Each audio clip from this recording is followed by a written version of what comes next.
नमस्कार, sports can में आप सभी का बहुत बहुत स्वागत है। मैं हूं आनंद श्रीवास्तव। देश और दुनिया की तमाम खेल खबरों पर चर्चा के लिए हमने स्टूडियो में आमंत्रित किया है जाने माने खेल विशेषज्ञ गिरीश बुबना जी को। गिरीश, बहुत बहुत स्वागत है आपका। बहुत बहुत धन्यवाद आनंद आपका।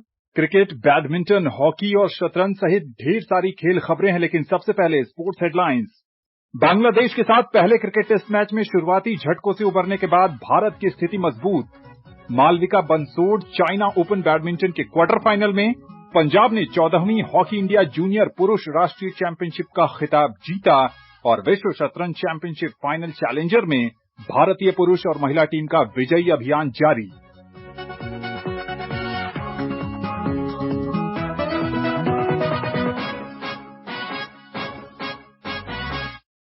सबसे पहले बात करते हैं क्रिकेट की। चेन्नई में भारत ने बांग्लादेश के साथ पहले क्रिकेट टेस्ट मैच के पहले दिन का खेल समाप्त होने तक 6 विकेट पर 339 रन बना लिए थे। रिपोर्ट के साथ हैं विशाल शर्मा। चेन्नई के एमए चिदम्बरम स्टेडियम में घने बादलों के बीच बांग्लादेश ने टॉस जीता और भारत को बल्लेबाजी के लिए आमंत्रित किया। पाकिस्तान को उसी की सरजमी पर हराकर इतिहास रचने वाली बांग्लादेश टीम के हौसले बुलंद थे और वो यहां भी चौंकाने के इरादे से उतरे। मुकाबला शुरू हुआ और बांग्लादेशी गेंदबाज हावी हो गए। स्कोर बोर्ड पर 14 रन ही बने थे कि रोहित शर्मा 6 रन बनाकर पवेलियन लौट गए। Very good bowling from Hassan Mahmood. It was a trial by fire and it's produced a wicket already. युवा शुभमन गिल बिना खाता खोले हसन महमूद का दूसरा शिकार बने। They all go up very confident. The finger has gone up as well. And Gill is walking. Team India दबाव में थी और अब सारी उम्मीदें दुनिया के सर्वश्रेष्ठ बल्लेबाजों में से एक विराट कोहली पर आ टिकी। लेकिन हसन महमूद ने भारतीय उम्मीदों पर पानी फेरते हुए कोहली को सिर्फ 6 रन पर आउट कर टीम इंडिया को संकट में डाल दिया।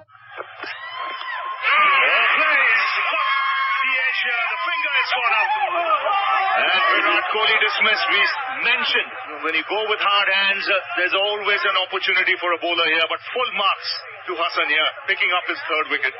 इसके बाद यशस्वी जायसवाल और ऋषभ पंत ने पारी संभाली और भोजनावकाश तक कोई और विकेट गिरने नहीं दिया। लंच के बाद आसमान में घिरे काले बादलों की तरह भारत पर संकट और गहराने लगा। कम अंतराल में लगातार विकेट गिरने से भारत का स्कोर 6 विकेट पर 144 रन हो गया। यशस्वी जायसवाल ने अपनी 56 रन की पारी में कुछ आकर्षक शॉट जरूर लगाए। इस समय टीम इंडिया बैकफुट पर थी और मेहमान टीम एक और चौंकाने वाले प्रदर्शन की तरफ आगे बढ़ती नजर आ रही थी। लेकिन इसके बाद शुरू हुआ काउंटर अटैक। भारतीय टीम के 2 बॉलिंग ऑलराउंडर रविचंद्रन अश्विन और रविंद्र जडेजा ने मोर्चा संभाला और आक्रामक अंदाज में बल्लेबाजी शुरू की। अश्विन ने 10 चौके और 2 छक्के की मदद से अपना 6वां टेस्ट शतक पूरा किया।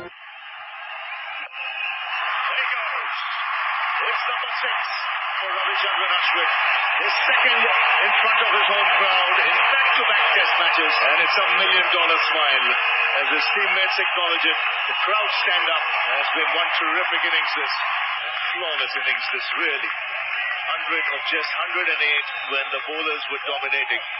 अश्विन 102 रन पर नॉट आउट है। जडेजा ने 21वां अर्धशतक लगाया, वो 86 रन पर नाबाद है। दोनों के बीच अब तक 195 रन की महत्वपूर्ण साझेदारी हो चुकी है। हसन महमूद ने सबसे ज्यादा 4 विकेट लिए। टी ब्रेक के समय मेहमान टीम ने भारत पर जो दबाव बनाया था, टीम इंडिया उस दबाव से बहुत हद तक अब बाहर आ गई है। मुश्किल परिस्थितियों में अश्विन और जडेजा की साझेदारी ने इस बात को सच कर दिखाया कि संघर्ष से संकल्प कब हारा है। खेल के दूसरे दिन अगर चेन्नई में बादलों की आंख मिचौली जारी रही तो भारतीय पेस बैटरी बांग्लादेश के लिए मुसीबत का सबब बन सकती है। Vishal Sharma, sports can.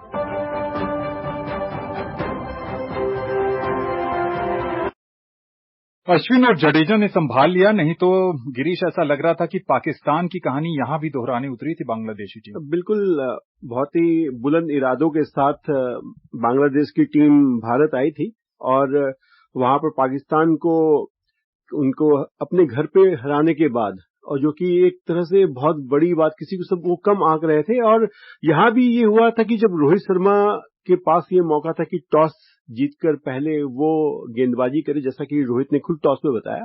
हालांकि वो टॉस हारे, उनको बल्लेबाजी का न्योता दिया गया और उसके बाद भारत के एक के बाद एक बल्लेबाज जब आउट हुए, और आप जैसा कह रहे थे कि अश्विन, तो रविचंद्र अश्विन और रविंद्र जडेजा ने जो ये मैं कहूंगा कि लोकल चेन्नई बॉयज ही हैं एक तरह से, क्योंकि रवि अश्विन तो खैर चेन्नई के ही हैं और जडेजा जो है चेन्नई सुपर किंग्स के लिए काफी समय बिताते हैं। तो आप देखें वो कई तरह से एक तरह से जो रेड सॉइल पे खेलने का पूरा जो ये बनाया गया था कि आने वाली जो 5 टेस्ट मैच है ऑस्ट्रेलिया में, उसको ध्यान में रखते हुए जो 5 मैचेस यहाँ भारत में होंगे, 2 ये और 3 न्यूजीलैंड के खिलाफ, तो उसमें से 3 सेंटर ऐसे हैं जहां पर रेड सॉइल पे पुणे, मुंबई और ये चल रहा है। तो एक समय 144 पर 6 का स्कोर, उसके बाद फिर इन्होंने 195 की नाबाद जो साझेदारी निभाई 227 गेंदों का सामना करते हुए। रवि अश्विन ने 102 नाबाद पारी खेली, उसमें 112 गेंदें ही हैं। तो आप ये समझ सकते हैं कि एक समय रन बॉल चल रहे थे, उसके बाद फिर भी उनका जो लय है वो रुका नहीं और भारत को एक बहुत ही मुश्किल परिस्थितियों में उबारा है। अब आनंद, जब आज का आप देखें पूरे दिन का खेल 80 ओवर ही पड़े, पहले 2 स्टेशन में बांग्लादेश ने जो धीमी गेंदबाजी की, तीसरे स्टेशन में स्पिनर्स को लगाया, लेकिन कल न्यू बॉल तैयार होगी और खुद रवि अश्विन ने इंटरव्यू में कहा कि जब पहला 1 घंटा जो कल का होगा वहां पर पेस बॉलर्स को वो मदद मिलेगी और उस लिहाज से उनके लिए आके जो है ताबड़तोड़ शॉट लगाना वो मुश्किल होगा। जी हाँ, मुश्किल जरूर होगा, लेकिन मुश्किलों से निकाल लिया है अश्विन और जडेजा की जोड़ी ने। देखना होगा कल दूसरे दिन किस तरीके से भारतीय पारी आगे बढ़ती है। गॉल में श्रीलंका के साथ पहले क्रिकेट टेस्ट मैच के दूसरे दिन का खेल समाप्त होने तक न्यूजीलैंड ने अपनी पहली पारी में 4 विकेट पर 255 रन बना लिए थे। डेरल मिचेल 41 और टॉम ब्लंडल 18 रन बनाकर क्रीज पर थे। न्यूजीलैंड के लिए टॉम लेथम ने 70 और केन विलियमसन ने 55 रन की पारी खेली। मेजबान श्रीलंका ने अपनी पहली पारी में 305 रन बनाए थे। नॉटिंघम में इंग्लैंड ने पहले एक दिवसीय अंतर्राष्ट्रीय क्रिकेट मैच में ऑस्ट्रेलिया के सामने 316 रन का लक्ष्य रखा है। पहले बल्लेबाजी करते हुए इंग्लैंड की पूरी टीम 315 रन बनाकर आउट हुई। इंग्लैंड के लिए बेन डकेट ने 95 रन की शानदार पारी खेली। विल जैक्स ने 62 रन का योगदान दिया। ऑस्ट्रेलिया के लिए एडम जैम्पा ने 3 विकेट चटकाए। उधर महिला क्रिकेट की बात करें तो ऑस्ट्रेलिया की महिला टीम ने न्यूजीलैंड को पहले T20 मैच में 5 विकेट से हराकर 3 मैचों की श्रृंखला में 1-0 की बढ़त बना ली है। पहले बल्लेबाजी करते हुए न्यूजीलैंड ने 7 विकेट पर 143 रन बनाए। मैडी ग्रीन ने 35 और सूजी बेट्स ने 33 रन का योगदान दिया। जवाब में मेजबान ऑस्ट्रेलिया ने 8 गेंद शेष रहते लक्ष्य हासिल कर लिया। ऑस्ट्रेलिया के लिए लिच पिचफील्ड ने सबसे ज्यादा नाबाद 64 रन की पारी खेली। अब बात करते हैं बैडमिंटन की।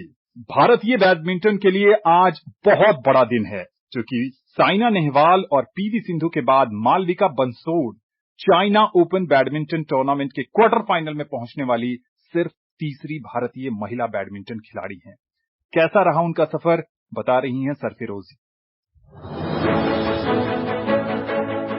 चाइना ओपन बैडमिंटन में जब ड्रॉ घोषित हुआ तो शायद ही किसी भारतीय खेल प्रेमी को उनसे बड़ी उम्मीद बनी होगी, लेकिन मालविका ने तमाम कयासों को झुटलाते हुए अपने शानदार प्रदर्शन से आज एक नया इतिहास बनाया। हांगझोउ में उन्होंने प्री क्वार्टर फाइनल में 2 बार की कॉमनवेल्थ गेम्स पदक विजेता स्कॉटलैंड की क्रिस्टी गिल्मर को कड़े मुकाबले में 21-17, 19-21, 21-16 से हराया। इस जीत के साथ ही मालविका साइना नेहवाल और पीवी सिंधु के बाद BWF सुपर 1000 टूर्नामेंट के क्वार्टर फाइनल में पहुंचने वाली तीसरी भारतीय महिला बन गई हैं। अब क्वार्टर फाइनल में मालविका का सामना 2 बार की विश्व चैंपियन जापान की अकाने यामागुची से होगा। बंसोड़ ने पहले दौर में पेरिस ओलंपिक की कांस्य पदक विजेता ग्रेगोरिया मारिस्का तुंजुंग को सीधे गेम में हराया था। उम्मीद है कि वो अपना बेहतरीन फॉर्म जारी रखते हुए आगे भी अभूतपूर्व प्रदर्शन करने में सफल होंगी। साइना नेहवाल और पीवी सिंधु के बाद भारतीय महिला बैडमिंटन के इतिहास में एक नया अध्याय जोड़ने की तरफ मजबूती से कदम बढ़ा रही हैं।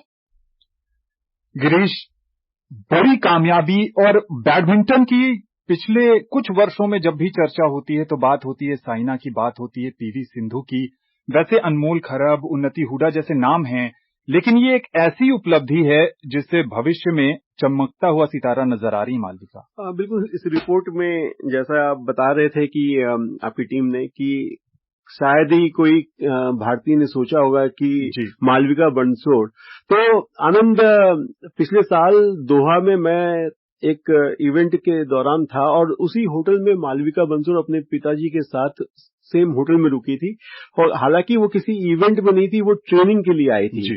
तो मालविका बंसोड़ से मेरी मुलाकात हुई और तब पता चला कि कितना मेहनत वो करते हैं और जो पिता और पुत्री की जो जोड़ी है, कोई कोचेस नहीं है जी, खुद पिता जो है वो कोच का रोल निभाते हैं। तो आप देखेंगे कि जब साइडलाइंस पे जो है कोई कोच नहीं होता उनके साथ, तो साथ साथ खेल भी रही थी और खेलने के बाद, ट्रेनिंग के बाद वो अपने एग्जाम्स की तैयारी भी कर रही थी कि मुझे पढ़ाई भी करनी है जी। तो मालविका बंसोड़ जिस हिसाब से उन्होंने सिर्फ चौंकाया नहीं है, बैक टू बैक ही, पहला ये हो सकता है कि आपने ओलंपिक मेडलिस्ट को हरा दिया, फिर यहाँ पर कॉमनवेल्थ गेम में जो मेडलिस्ट है उनको हराया, लेकिन अब जो कल मुकाबला होगा उनका, जैसा कि रिपोर्ट में बताया, अकाने यामागुची जो चौथी सीड है जी। तो इस साल 2023 में दुबई में एशिया चैंपियनशिप में ये आमने सामने थे, हालांकि अभी तक मालविका इनसे एक भी मुकाबला जीती नहीं है। तो मुझे जो लग रहा है जो पिछला मुकाबला था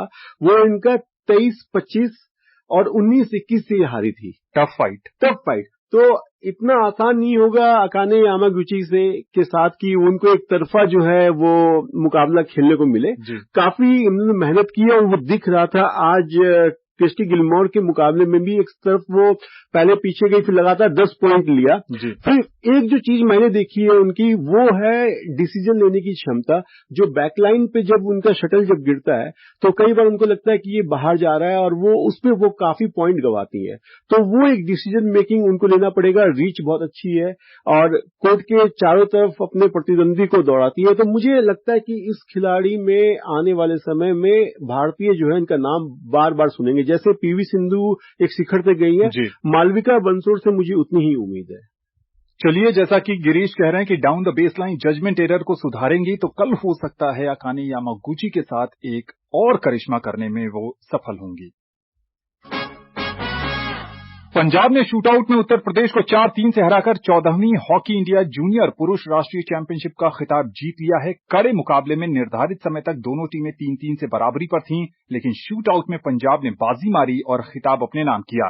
तीसरे स्थान के प्लेऑफ में हरियाणा ने कर्नाटक को एक तरफा मुकाबले में 5-0 से मात दी। भारतीय सीनियर पुरुष हॉकी टीम का 2024 एशियाई चैंपियंस ट्रॉफी में रिकॉर्ड तोड़ जीत के बाद आज तड़के स्वदेश लौटने पर इंदिरा गांधी अंतर्राष्ट्रीय हवाई अड्डे पर गर्मजोशी के साथ स्वागत किया गया। कप्तान हरमनप्रीत सिंह के नेतृत्व में भारतीय टीम ने मंगलवार को फाइनल में मेजबान चीन को 1-0 से हराकर 5वीं बार ट्रॉफी हासिल की। हवाई अड्डे पर संवाददाताओं से बातचीत में हरमनप्रीत सिंह ने इस जीत को बेहद खास बताया।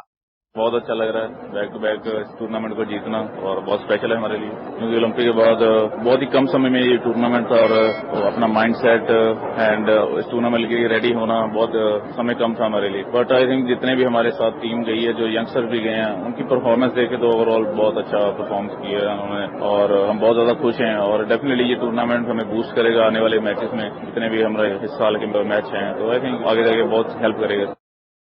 शतरंज की बात करें तो 45वें शतरंज ओलंपियाड के ओपन सेक्शन के 7वें दौर में भारत ने तीसरी वरीयता प्राप्त चीन को हराकर पुरुष वर्ग में अपना शानदार फॉर्म जारी रखा।